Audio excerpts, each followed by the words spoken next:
Hello everyone and welcome to chemistry classes. आज जो हम टॉपिक डिस्कस करने वाले हैं वो है solution and how to express concentration of solution. पहले हम ये डिस्कस करेंगे कि सॉल्यूशन होता क्या है और डिफरेंट डिफरेंट वेज जिस तरह से हम सॉल्यूशन को एक्सप्रेस कर सकें कि कितना अमाउंट उस सॉल्यूशन में किस कंपोनेंट का प्रेजेंट है। So first of all what is solution. Solution क्या होता है, एक जनरल टर्म में हम समझने की कोशिश करें तो अगर दो कंपोनेंट्स लाइक मैंने लिया वाटर एंड शुगर, तो अगर मैं शुगर को डिसॉल्व कर रही हूँ इन वाटर तो क्या होगा, फाइनली जब वो कंप्लीटली डिसॉल्व हो जाएगा तो हम देख के नहीं पता लगा सकते कि उसमें शुगर प्रेजेंट है या वो प्योर वाटर है। सो क्या हो रहा है, एक होमोजीनियस मिक्सचर बन रहा है। जब भी हम दो कंपोनेंट्स को, दो या दो से ज्यादा कंपोनेंट भी हो सकते हैं, या दो या दो से ज्यादा सब्सटेंसेस को जब हम मिक्स कर रहे हैं और फाइनली हमें एक होमोजीनियस मिक्सचर बन रहा है, उस मिक्सचर को हम क्या बोलेंगे, एक सॉल्यूशन है। एंड इंपॉर्टेंट इसमें क्या है कि जिस भी चीज को हम मिक्स कर रहे हैं वो एक नॉन रिएक्टिंग सब्सटेंसेस होने चाहिए। Like sugar and water react नहीं करेंगे, शुगर जस्ट डिसॉल्व हो जाएगी वाटर में, दैट्स इट। सॉल्यूशन क्या है, एक होमोजीनियस मिक्सचर है दो या दो से ज्यादा कंपोनेंट्स का। अब जो मेन टाइप के कंपोनेंट्स जो हम कैटेगराइज करते हैं कि सॉल्यूशन मेनली किन से बना होता है, तो सॉल्यूशन बना होता है एक सॉल्यूट एंड सॉल्वेंट में। जैसे मैंने आपसे शुगर का एग्जांपल लिया तो शुगर इसमें सॉल्यूट एक्ट करेगा एंड वाटर इसमें सॉल्वेंट एक्ट करेगा। सॉल्यूट ऐसा सब्सटेंस या ऐसा कंपोनेंट जो स्मॉल अमाउंट में प्रेजेंट है, या ऐसा सब्सटेंस जो किसी और सब्सटेंस में डिसॉल्व हो रहा है, उसको हम बोलेंगे सॉल्यूट। एंड सॉल्वेंट हम उसको बोलेंगे जो अपने अंदर किसी और को डिसॉल्व कर रहा है। लाइक वाटर की बात करूं तो वाटर क्या कर रहा है, शुगर को अपने अंदर डिसॉल्व करने की कोशिश कर रहा है, एक्चुअली डिसॉल्व कर रहा है। यहाँ पे वाटर जो है वो एज अ सॉल्यूट एक्ट कर रहा है एंड शुगर और सॉल्ट जो है वो आपका सॉल्यूट एक्ट कर रहा है। अगर हमारे पास सॉल्वेंट वाटर है किसी सॉल्यूशन का, तो उस सॉल्यूशन को हम बोलेंगे एक्वस सॉल्यूशन। बट बहुत से ऐसे सॉल्यूशंस भी बनाते हैं हम जहां पे वाटर एज अ सॉल्वेंट हम नहीं यूज करते हैं और डिफरेंट टाइप के सॉल्वेंट्स यूज करते हैं, लाइक टॉलिन यूज कर लिया, बेंजीन यूज कर लिया, इस तरह से कोई और सॉल्वेंट हमने यूज कर लिया, तो उन टाइप के सॉल्यूशंस को हम बोलेंगे non aqueous solution. Aqueous means water, तो अगर सॉल्वेंट वाटर है वहां पे तो वो सॉल्यूशन एक्वस सॉल्यूशन काउंट होगा, और अगर वहां पे सॉल्वेंट वाटर नहीं है तो वो नॉन एक्वस सॉल्यूशन काउंट होगा। अब बात आती है कि किसी भी सॉल्यूशन में कितना अमाउंट सॉल्यूट का प्रेजेंट है, या किसी सॉल्वेंट में हमने कितना अमाउंट सॉल्यूट डिसॉल्व किया है, वो हमें अगर पता करना हो तो कैसे पता करेंगे। उसके लिए हम जो टर्म यूज करते हैं that is concentration of solution. Solution की कंसंट्रेशन का क्या मतलब है कि कितना अमाउंट ऑफ सॉल्यूट डिसॉल्व है एक नॉन अमाउंट ऑफ सॉल्वेंट में या फिर सॉल्यूशन में। सपोज मैंने 100 ग्राम सॉल्वेंट ले लिया, तो उसमें मैं 5 ग्राम सॉल्यूट डाल रही हूँ या 10 ग्राम सॉल्यूट डाल रही हूँ या 20 ग्राम सॉल्यूट डाल रही हूँ, तो तीनों जो सॉल्यूशन बनेंगे वो डिफरेंट डिफरेंट कंसंट्रेशन के होंगे, ऑल्दो सॉल्वेंट सेम है। So it means concentration of solution जब भी हम बात कर रहे हैं तो वो पर्टिकुलरली बात हो रही है इन terms of solute. 5 gram solute in 100 ग्राम, और वॉल्यूम में बात करेंगे हम, अब डिटेल में पढ़ेंगे आगे, तो इसकी कंसंट्रेशन कुछ और होगी। अगर मैं 10 ग्राम सॉल्यूट को 100 ग्राम ऑफ सॉल्वेंट में डाल रही हूं तो इसकी कंसंट्रेशन कुछ डिफरेंट होगी। कंसंट्रेशन को एक्सप्रेस करने के लिए बहुत सारे हम टर्म्स का यूज कर सकते हैं, या तो हम परसेंटेज के फॉर्म में बात करते हैं। परसेंट मीन्स पर 100। अब पर 100 वो ग्राम में है या वो वॉल्यूम में है, लाइक पर 100 ml है या पर 100 ग्राम है, उस हिसाब से परसेंटेज डिफरेंट डिफरेंट टाइप की काउंट हो जाएगी। सेकेंडली स्ट्रेंथ की बात करेंगे, देन मोलैरिटी भी एक इंपॉर्टेंट टर्म है कंसंट्रेशन किसी भी सॉल्यूशन की एक्सप्रेस करने के लिए। Molarity, normality, mole fraction, mass fraction and parts पर मिलियन, जिसको हम शॉर्ट फॉर्म में ppm टर्म यूज करते हैं। इसमें से जो मोस्ट इंपॉर्टेंट है that is molarity, molality, mole fraction बहुत कॉमनली यूज होती हैं, एंड मोस्ट कॉमनली यूज होने वाली इन सब में से जो है दैट इज मोलैरिटी। आज की वीडियो में हम सिर्फ पहली 4 कंसंट्रेशन टर्म्स को डिस्कस करेंगे एंड नेक्स्ट वीडियो में हम रिमेनिंग कंसंट्रेशन टर्म्स को डिस्कस करेंगे। सो फर्स्ट कंसंट्रेशन है हमारे पास परसेंटेज। परसेंटेज मीन्स परसेंट, मतलब पर 100 की बात हो रही है।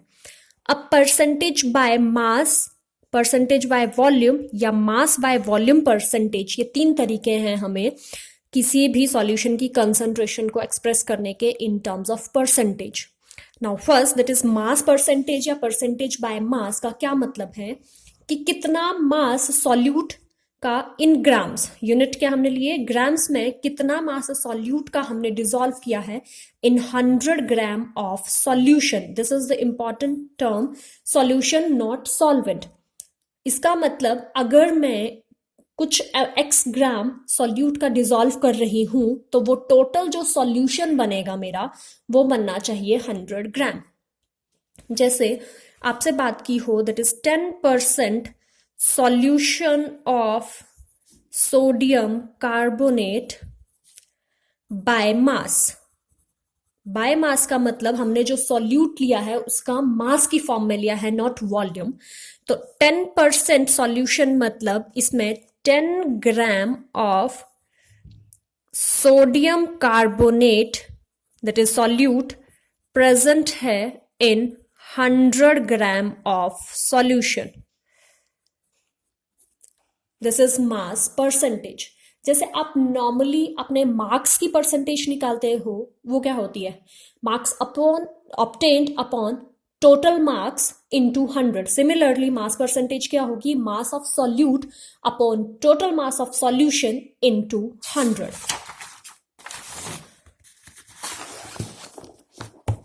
That is mass percentage is equals to mass of the component in solution. किस कंपोनेंट के लिए बात हो रही है, upon total mass of solution into 100 कर दिया तो ये मास परसेंटेज बन गई। सिमिलरली वॉल्यूम परसेंटेज की बात करें तो वॉल्यूम परसेंटेज के लिए क्या होगा, वहां पे हम solute in terms of volume use करेंगे। That is volume of solute dissolved in 100 ml of solution. यहां पे हमारा सॉल्यूट भी वॉल्यूम में होगा एंड सॉल्वेंट भी वॉल्यूम में होगा। पिछला जो हमने एक्सप्रेस किया दैट इज मास परसेंटेज, उसमें हमारा सॉल्यूट भी मास लिया था हमने और वॉल्यूम भी इन टर्म्स ऑफ मास बात की थी। So next is your mass by volume percentage. अब इसमें क्या होगा, हम सॉल्यूट का लेंगे मास एंड सॉल्वेंट हम यूज करेंगे या सॉल्यूशन के लिए हम यूज करेंगे वॉल्यूम टर्म। सो अगर हमें इस फॉर्म में एक्सप्रेस करना है तो हमें देखना पड़ेगा mass of component upon total mass of solution in ml upon 100। Millilitres में बात कर रहे हैं। जैसे आपसे मैंने पीछे अभी डिस्कस किया that is 10% solution of sodium carbonate by mass का क्या मतलब था, उसमें 10 ग्राम सोडियम कार्बोनेट डिसॉल्व था in total 100 gram of solution. अगर सिमिलरली मैं आपसे बात करूं that is 10% solution of sodium carbonate by volume, इसका क्या मतलब होगा, इसका मतलब होगा कि 10 ml सोडियम कार्बोनेट का यूज किया गया है in total solution of 100 ml। Next concentration term is strength. So strength की बात जब भी हम करेंगे, अगर हम सॉल्यूट को ग्राम्स की फॉर्म में ले रहे हैं एंड सॉल्यूशन हम लीटर्स में फिक्स कर रहे हैं, हम देखेंगे कि कितने ग्राम ऑफ सॉल्यूट डिसॉल्व है एक लीटर सॉल्यूशन में, तो वो जो कंसंट्रेशन टर्म होगी वो होगी strength. That is mass of solute in grams upon volume of solution in litres या फिर डेसीमीटर क्यूब बोल लो। Next important concentration term is molarity. So molarity क्या है, अगर हम सॉल्यूट को मास या वॉल्यूम की फॉर्म में ना लेके हम उसको मोल्स की फॉर्म में ले रहे हैं एंड हम फिक्स कर रहे हैं कि नंबर ऑफ सॉल्यूट कितने डिसॉल्व हैं इन पर litre of solution, 1 litre solution में कितने मोल्स डिजॉल्व हैं, तो वो क्या एक्सप्रेस करेगा, सॉल्यूशन की concentration in terms of molarity. Molarity के लिए हम सिंबल यूज करते हैं capital M। So number of moles of solute upon volume of solution in liter will give you molarity of that solution। अगर total solution मेरा millilitre में है, सो expression क्या हो जाएगा, number of moles of solute upon volume of solution in millilitre into 1000। अब हमें पता होता है कि मोल किसके इक्वल होता है। अगर हमें कोई मास गिवन है किसी सब्सटेंस का और उसका मोलर मास हम उसके फॉर्मूले से आइडेंटिफाई कर लेंगे, निकाल लेंगे, सो फाइनली मोल किसके इक्वल आएगा, given mass of solute upon mass of solvent. So अगर इस एक्सप्रेशन में मैं number of moles of solute की जगह given mass upon molar mass डाल दूं, तो मोलैरिटी के लिए एक्सप्रेशन चेंज हो जाएगा आपका given mass of solute upon molar mass into volume of solution in milliliters into 1000। This is the final expression for molarity of solution.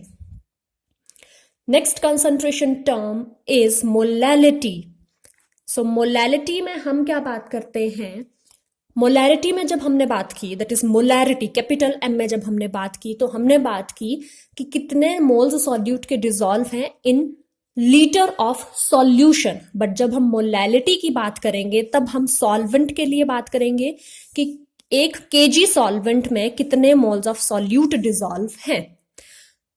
So molality हम denote करते हैं स्मॉल m से, and it will become number of moles of solute upon mass of solvent in kg। अब अगर हमें solvent grams में दिया गया है, then expression will become number of moles of solute upon mass of solvent in grams into 1000। and अगर हम number of moles of solute का expression डाल दें, that is given mass upon molar mass, so molality will become given mass of solute upon molar mass of solute into mass of solvent in kg into 1000। सो ये सभी concentration terms थी किसी solution की concentration को express करने के लिए।